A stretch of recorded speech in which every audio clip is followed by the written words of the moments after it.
Kau bilang kau menang debat lawan domba yang sesat. Kau bilang banyak yang tobat. Dari konstitusi. Artinya udah ini negara cuman label aja. Isinya mah udah bukan bernegara, ini udah lari dari konstitusi. Masyarakat harus sadar itu. Kebebasan beragama beribadah dijamin konstitusi UUD 1945. Tapi nyatanya apa? Penguasa selalu semenjak Soeharto tumbang itu kan, apalagi zamannya SBY-JK ini kan benar-benar mereka mau mengalihkan negara ini nih ke arah khilafah. Artinya mereka lah pengkhianat Indonesia yang sesungguhnya nih, SBY-JK. Bahkan sampai sekarang ini Ma'ruf Amin. Ya. Jadi kalau mau didengarkan apa yang disampaikan oleh Prabowo kurang lebih 5 tahun lalu mengenai Indonesia akan bubar di tahun 2030, ya itu prediksi yang masuk akal. Sangat masuk akal. Masalah bubar itu kan masalah di deklarasi aja. Dinyatakan Indonesia bubar, tapi mungkin tidak bubar kata Republik Indonesianya, tapi dia sering ya mengecil negaranya, banyak yang memisahkan diri. Ya. Nah kalau Aceh itu udah bukan negara Indonesia sebenarnya, dia udah punya ideologi sendiri, dipaksakan aja seakan-akan masih Indonesia. Kalau Acehnya cerdas mah dia udah punya partai sendiri, udah ideologi sendiri. Dan itu efeknya yang dilakukan oleh JK itu dengan alasan damai di Lewinsky ya, apa di mana itu di Swedia.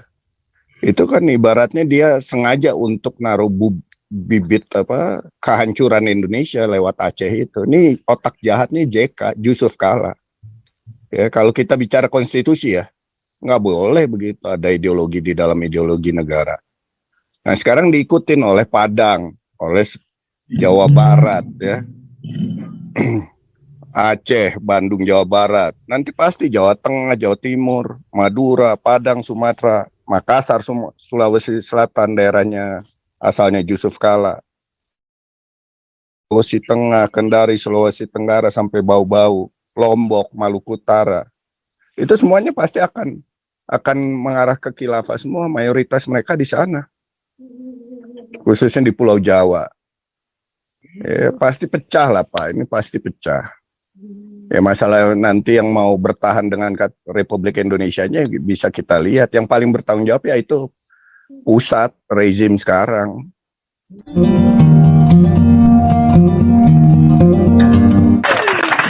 Terakhir. Nah, ini siapa nih? Loh, mana ada Pak Robert ini? Ya, Pak Robert dulu dah, Bung Beta terakhir penutup ya, Pak Robert. Singkat pada jelas karena ya sebentar lagi saya harus sudahin, Pak Robert. Oke, saya cooperate dengan waktunya Pak Pol. Terima kasih Pak Pol ya. Saya hanya ingin menjelaskan bahwa apapun pidato daripada Jokowi, itu kita tidak bisa berpegang kepada pidato-pidato seperti itu. Karena menurut saya, ini merupakan suatu pencitraan saja, karena apa yang terjadi kan sudah jelas-jelas depan mata, tidak pernah ditindaklanjuti. Sedangkan ini merugikan kelompok-kelompok ya Kristen lah boleh dibilang, karena peraturan-peraturan 2 menteri yang beberapa hari lalu saya suarakan supaya itu harus dihilangkan, dan Jokowi punya hak untuk itu. Kalau tidak, ini semua adalah retorika, dan kita melihat bahwa mungkin ini ya ingin meninggalkan suatu legacy sebelum dia berakhir, tetapi nggak ada gunanya. Akan berguna kalau dia dengan tegas dalam kurang lebih 2 tahun ini lakukan tindakan kepada para wali kota dan juga mereka yang selama ini telah melakukan merugikan kelompok-kelompok Kristen secara khusus dalam pembangunan gereja, dalam kebebasan untuk mengaspirasikan kepentingan-kepentingan yang ada, itu baru jelas. Tapi kalau tidak, saya merasa ini adalah suatu pencitraan dan tidak ada gunanya. Karena kalau ini tidak ditindaklanjuti secara hukum, ini sama juga dengan ya mencari enak untuk didengar, tetapi tidak berguna bagi kepentingan kita semua. Jadi itu saja mungkin Pak Paul ya, kalau saya tidak terlalu percaya lagi dengan apapun yang disampaikan oleh pemimpin Indonesia. Karena selama ini mereka telah melakukan kepentingan-kepentingan yang dimotori oleh orang-orang intoleran. Yang kalau memang betul, bubarkan MUI. Demikian juga organisasi-organisasi radikal yang ada. Bilang dibubarkan, itu saja sudah dibubarkan, tetapi mereka terus bergerak dengan kekuatan-kekuatan yang ada. Dan mereka yang menyalahgunakan uang-uang negara harus ditindak, harus dihukum, dan kembalikan uang rakyat. Itu baru namanya pemimpin yang tegas. Kalau tidak ya sama juga, nggak ada gunanya itu. Terima kasih Pak. Itu aja. Ya, terakhir Bung Beta langsung. Shalom. Shalom Pak Paul. Shalom Amerika. Mendengarkan dari Pak Santi Amer setengah jam lalu ya betul kita harus. Jadi kalau ke berani. Amerika ini ya mampir ya, saya diundang sama Pak Daniel Alexander pelayanan ke Amerika loh ini.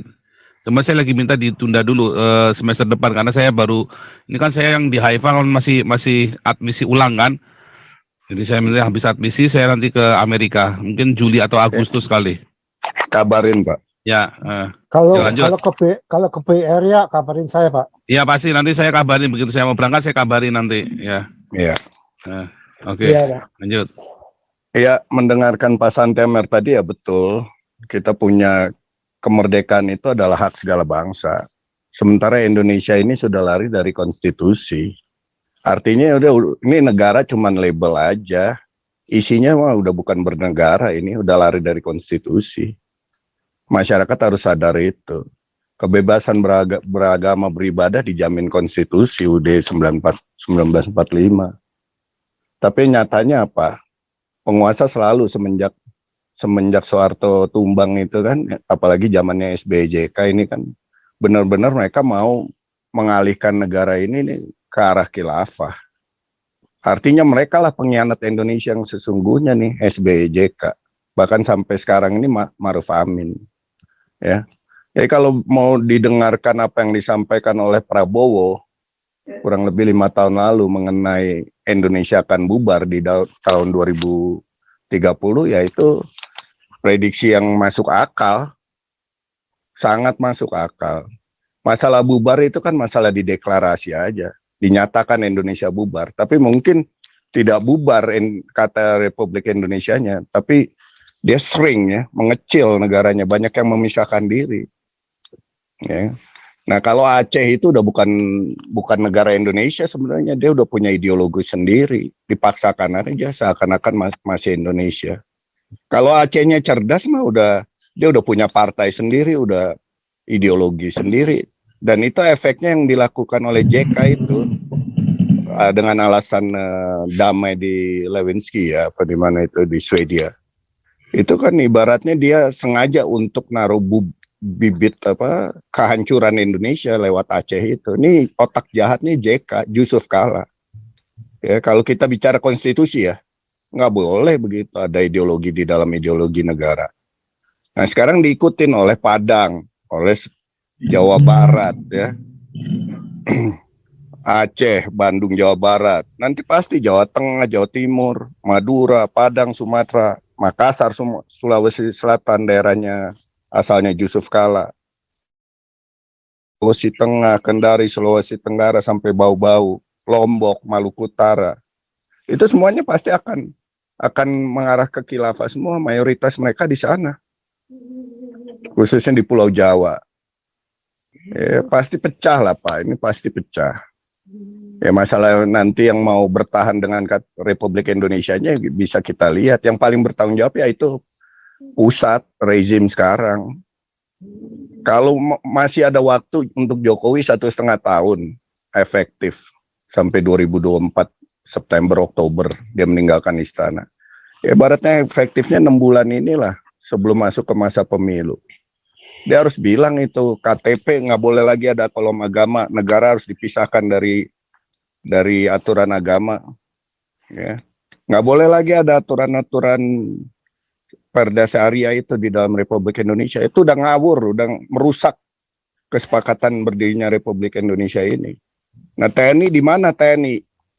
Kalau paham nih tugas fungsinya TNI menjaga kesatuan ini di mana, jangan kita apa bertopeng dalam bernegara ini demi jabatan, demi kekuasaan, lari semua dari konstitusi. Sementara DPR RI ini semua udah biadab semua. Undang-undang yang aturan yang tidak sesuai konstitusi itu tetap dibuat dan disahkan, kan biadab. Kita korban ini, korban keadaan politik dari khilafah ini semua. Nggak sadar, PGI wah udahlah, bubarkan aja, nggak ada gunanya juga PGI. Ngapain itu denominasi 100 di bawahnya 100 gereja, nyetor uang ke PGI itu. Nggak bisa bicara kebenaran, hak yang berdasarkan konstitusi itu mereka harus paham. Kalau nggak udahlah, emang udah Gomar itu tendang aja, udah nggak usah dianggap lagi tuh. Kalau kita bicara negara nih, Republik Indonesia hak yang sama. Nggak bisa ada aturan ideologi agama di dalam negara ini, nggak boleh. Ya kesalahan demi kesalahan terjadi karena situasi untuk menarik perhatian pemilih. Ujungnya kekuasaan uang juga.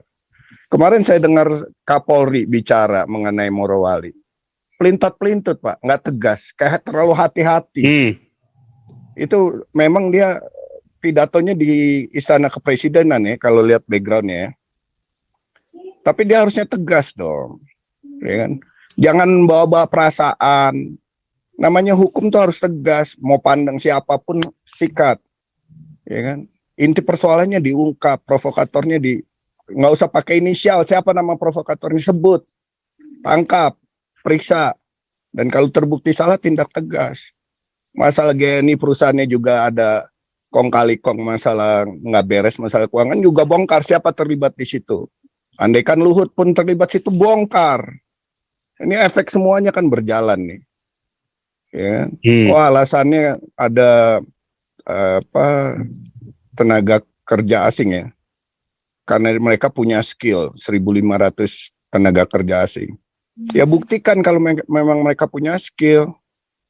Ya kan? Apa memang itu mereka jago-jago industri untuk shelternya itu.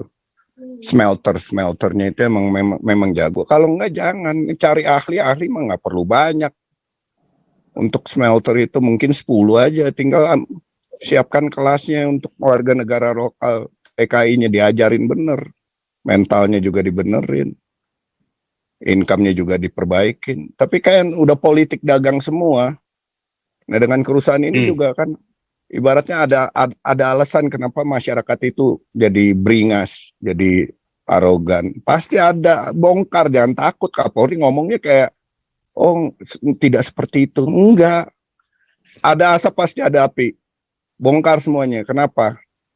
Ya kan? Nah ini yang kayak gini, mau dibilang Indonesia dihargain dunia, omong kosong. Untuk hal-hal gini aja udah omong kosong. Kembali belum lagi rumah ibadah ditutup, sementara ada masjid 1 triliun dibangun. Begitu di video itu sampah di mana-mana. Masjidnya 1 triliun, masyarakatnya mentalnya masih 1 rupiah, nggak sesuai. Mentalitasnya jelek bener. Spend uang 1 triliun tapi buang sampah di jalan, di got, di apa. Aduh, ngeliatnya juga nih apa-apaan sih. Ya masyarakatnya udah bobrok lah. Pemerintahnya bobrok, masyarakatnya bobrok. Nah kembali ke Jokowi lagi, masih ada waktu 6 bulan lah efektif. KTP itu nggak perlu ada kolom agama. Nyatakan, jangan cuma mengakui bahwa ada kejahatan HAM. Masa lalu dijamin pakai dibilang tidak akan terjadi lagi, omong kosong. Ganti rejim memangnya Jokowi bisa apa? Kalau rejimnya bengis lagi modelnya khilafah nanti apalagi lebih bahaya. Jadi harus dinyatakan sekarang, udah kita terbuka aja, nggak usah munafik lah, nggak usah jaga-jaga takut ini takut itu. Kalau memang mau bener Indonesia, hukumnya aja udah tegasin. Tidak ada pengaruh dari hukum agama, hukum positif aja. Etikanya gimana nih untuk masyarakatnya bisa maju? Aturannya seperti apa? Tegas aja. Tapi memang udah susah Pak. Kalau mau bilang udah susah. Terlalu dipaksakan. Kesatuan ini terlalu dipaksakan. Akhirnya dominasi satu suku, satu agama seakan-akan menjajah suku lain dan agama lain. Itu nyata kan? Nyata. Nyata. Nah, kalau mau dinyatakan deklarasi bubar, ya siapa yang mau deklarasi bubar? Paling ya daerah-daerah memisahkan diri. Memisahkan diri. Ngapain bernegara kayak begini? Kita seperti dijajah oleh saudara sendiri. Ngapain? Ya kan? Maluku aja nggak maju sampai sekarang di bawah pemerintahan Indonesia. Lebih maju waktu zaman pemerintahan Belanda. Kakek saya 1908, 1910 udah pakai jas. Udah pakai sepatu, pakai dasi. Sekarang kembali ke Maluku di daerah sendal jepit. Nggak ada Kotor, Pak. kesempatan yang berarti. Saya ke Ambon berkali-kali kotor, Pak. Daerahnya orang Islam apalagi kumuh. Iya. Sementara udah 77 tahun, mau 78 tahun merdeka. Artinya kita mundur. Apa yang dicari dengan kesatuan, kemerdekaan kesatuan ini, kalau kita mundur? Salahnya di mana? Salahnya pelaku pemerintahan ini, pemegang kekuasaan ini, nggak fokus. Fokusnya agama aja, jadi bego. Ya kan? Nggak maju. ITB untuk apa tuh? ITB ada Institut Teknologi Bandung, banjir di mana-mana. Ya kan? Engineeringnya mana tuh? Ya kan? Sipilnya mana tuh? Teknik sipilnya. Itu udah ditulari kadrun, Pak. Udah lama itu. Iya, makanya Pak. 80 Makanya. saya di sana. Iya, Udah artinya ada itu. fokusnya kan ke agama semua, jadi bodoh kan, jadi mundur, bukan jalan di tempat, mundur. Teknik sipilnya mana tuh? Masa Bandung bisa banjir, sampah bisa bertumpuk, udah kayak apa gunanya tuh mahasiswa puluhan tahun lulusan ITB tuh jago-jago semua, pinter-pinter masuk ke ITB, tapi keluarnya gimana? Untuk melakukan perubahan pembangunan itu kan nggak nyata, nggak ada hasilnya, nyata nggak ada. Beta. Pak Beta, Iya, Beta. iya. Pak Beta, jadi saya setuju banget tuh. Jadi gini, ini kan jelas-jelas masalah SKB 2 Menteri aja lah ya, pelarangan ya, orang beribadah. Jadi logikanya bagaimana mungkin ya rumah ibadah sebuah agama harus mendapat izin dari mayoritas yang agamanya jelas-jelas berbeda begitu, ya kan nggak mungkin begitu, sehingga nggak heran akhirnya model SKB 2 Menteri akal-akalan ini nggak pernah ada gereja yang dapat IMB begitu ya, nggak mungkin begitu untuk dapat IMB untuk memperoleh KTP dapat izin ya, yang ada malah yang jelas lewat SKB itu banyak terjadi pembongkaran. Nah, ini yang menyakiti, membuat perlakuan diskriminasi negara terlibat seperti itu ya. Jadi jelas-jelas nggak sesuai dengan konsensus Pancasila Undang-Undang Dasar 45 di mana semua bapak bangsa kita setuju begitu ya. Kita bangun negara ini dengan ajas keadilan ya. Semua suku, agama, golongan semua terlibat, bukan hanya milik satu golongan agama saja begitu. Pak Suara, saya tambahkan kalau Pak Suara. sampai banyak kejadian-kejadian seperti ini terus dilakukan ya, apa nggak heran kita daerah-daerah Manado, Papua, Maluku semua ya, Dayak ya, Sumatera Utara, Batak semua ya, bahkan Bali minta merdeka ya kan. Ngapain, benar kata Pak Beta begitu, ngapain lagi kita bernegara di negara yang modelnya negara justru malah melakukan diskriminasi begitu kepada warga negaranya yang hanya condong kepada satu golongan agama tertentu begitu ya. Nah, justru buat apa lagi ya, lebih baik ya memang buat apa bernegara seperti itu begitu. Lebih baik ya daerah-daerah merdekakan diri. Sekarang kalau pelaksanaannya ya, setiap daerah nih bisa lakukan nggak? Papua, Maluku, Manado serentak semua ya, 1 juta orang masing-masing, semua umatnya di situ teriak minta merdeka, undang semua wartawan.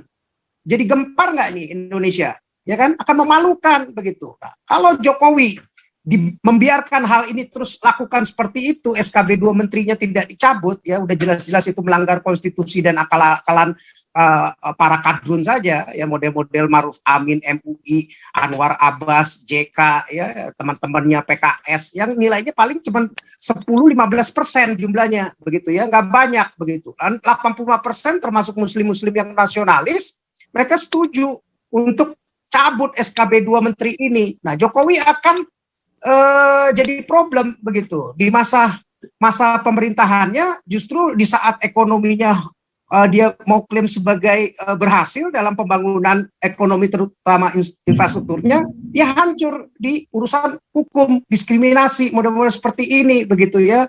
Nah, justru dia gagal total. Nah, justru mestinya, kalau menurut saya, dia mestinya nothing tulus, berani begitu, cepat bereskan ini masalah ya, masalah hukumnya ya, masalah-masalah SKB 2 menterinya, sehingga orang-orang yang nasionalis ini kembali kepercayaannya kepada dia lagi begitu loh, bahwa dia ya benar lah, anggaplah itu kegagalan, kesalahan selama beberapa tahun ini, dia diam, dia nggak bicara, dia nggak berani tampil begitu ya, seperti pada hari ini. Nah, dan hari ini pun belum bisa terbukti, kalau hanya retorika saja tanpa bukti, dan bukti yang nyata ya cabut SKB 2 menteri dan lakukan.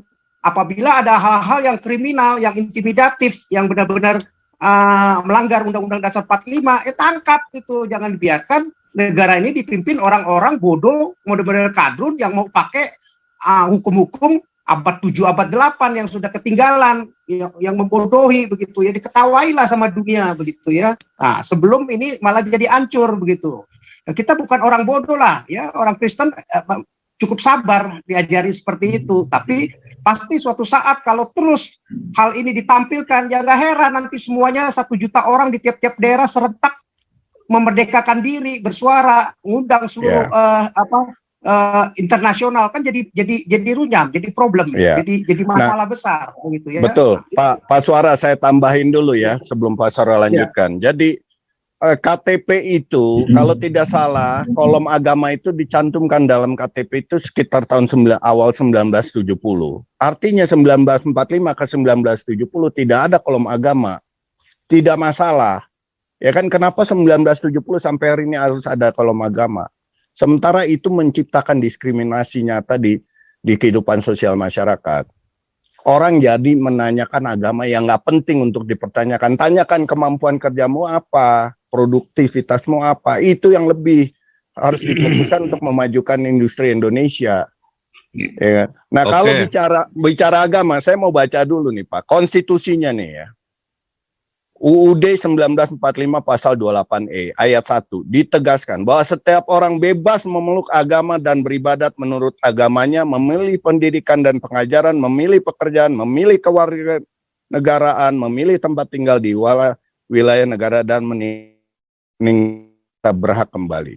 Kemudian di pasal 29 ayat 2, yakni negara menjamin kemerdekaan tiap-tiap penduduknya untuk memeluk agama. Artinya negara menjamin, bukan berarti ikut campur. Diberikan kebebasan, jangan berpihak ke satu agama yang dirasakan sebagai agama mayoritas malah merusak kehidupan masyarakat. Kehidupan di pemerintahan juga jadi diskriminasi. Kalau tidak Islam tidak bisa duduk posisi ini. Kemajuannya akan dilihat apa? Kalau kita berpacu pada agama, dalam hal ini Islam, kita lihat Syria majunya di mana, kita lihat Irak majunya di mana, Iran sekarang berantakan semua, Afghanistan, Pakistan. Itu karena semua diarahkan ke agama tersebut.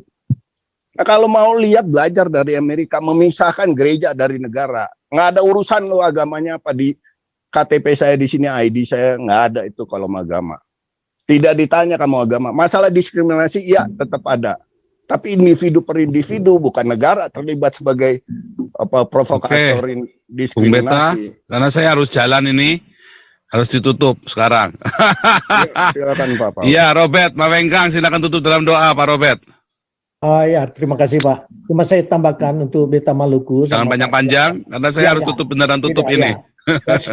Sistem di Indonesia yang harus dirubah, karena ini sudah tersistem yang mereka mengikutin. Jadi saya pikir kalau ini Jokowi berani tegas dan harus memberantas sistem yang sudah diberlakukan yang memberangus orang-orang minoritas khususnya Kristen, dan banyak sekali bukti yang dipenjarakan itu orang-orang kita. Jadi itu aja mungkin, dan tetap kita doakan mereka. Ya, terima kasih.